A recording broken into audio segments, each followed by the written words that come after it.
ಆದರೆ ಇಂದಿನ ಈ ಕರಪ್ಷನ್ ವರ್ಲ್ಡಲ್ಲಿ ಎಲ್ಲ ಕಡೆಯೂ ಕೆಮಿಕಲ್ಸ್ ಹಾಕಿ ಬೆಳೆಸಿದಂತಹ ಒಂದು ಕಾಲದಲ್ಲಿ ಅದನ್ನು ತಗೊಂಡಾಗ ಆ ಮೊಮೆಂಟರಿ ಒಂದು ನಾವು ಕೆಮಿಕಲ್ಸ್ ಹಾಕಿರುವಂತಹ ಫ್ರೂಟ್ಸ್ ಏನು ತಗೊಳ್ತೇವೆ ಅದರಿಂದ the viruses will aggravate, it will increase, ಅದರಿಂದ ತೊಂದರೆ ಆಗುತ್ತೆ. ಹಾಗಾಗಿ ಆ ಸಮಯದಲ್ಲಿ ಒಂದು 3 ದಿನ ಅಥವಾ 5 ದಿನ ಫ್ರೂಟ್ಸ್ ಯಾವುದು ಬೇಡ ಅಂತ ಹೇಳ್ತೀವಿ.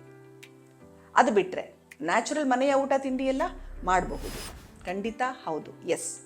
ಆದರೆ ಡಾಕ್ಟರ್ ಆಪಟೈಟೇ ಇಲ್ಲ, ನನ್ನ ಮಗಳು ತಿಂತಾನೇ ಇಲ್ಲ, ನಮ್ಮ ಅಪ್ಪಾಜಿಯವರು ಬೇಡ ಅಂತ ಇದ್ದಾರೆ, ಎಂತ ಮಾಡೋದು, ಪ್ರಾಯ ಆಗಿದೆ, ಬಲ ಬೇಕಲ್ವಾ?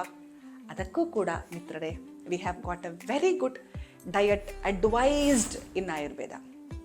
ಓಕೆ, ಭತ್ತದ ಗಂಜಿ ಕೊಡಬಹುದು, ಅನ್ನದ ಗಂಜಿ ತಿಳಿ ಕೊಡಬಹುದು, ಕೆಂಪಕ್ಕಿ ಗಂಜಿ ಕೊಡಬಹುದು, ಅಥವಾ ಅದನ್ನು ಫುಲ್ ಸಾಫ್ಟಾಗಿ ಬೇಯಿಸಿ ಅದಕ್ಕೆ ಉಪ್ಪು ಜೀರಿಗೆ ಪುಡಿ ಹಾಕಿ ಕೊಡಿ. ಸ್ವಲ್ಪ ತಡ್ಕೊಳ್ಳುವಂತಹ ಸ್ವಲ್ಪ ದೊಡ್ಡ ಮಕ್ಕಳಾದರೆ ಒಂದು ಚಿಟಿಕೆ ಪೆಪ್ಪರ್ ಪೌಡ್ರ್ ಹಾಕಿ ಕೊಡಿ. ಖಂಡಿತ ಡಿಫ್ರೆನ್ಸ್ ತಮಗೆ ಗೊತ್ತಾಗುತ್ತೆ ಅಲ್ವಾ?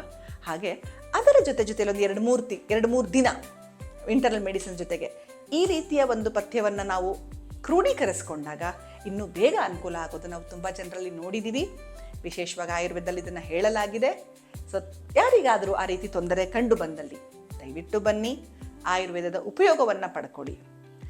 ತಮಗಿಲ್ವಾ, ತಾವು ಆರೋಗ್ಯವಾಗಿದ್ದೀರಾ, ಬಹಳ ಸಂತೋಷ. ತಮ್ಮ ಬಂಧು ಮಿತ್ರರಿಗೆ ಹೇಳಿ, ಇತರರಿಗೆ ಹೇಳಿ, ಹೆಚ್ಚಿನದಾಗಿ ಒಳ್ಳೆಯದನ್ನು ಎಲ್ಲರಿಗೂ ಕೂಡ ಉಂಟು ಮಾಡುವಂತಹ ಒಂದು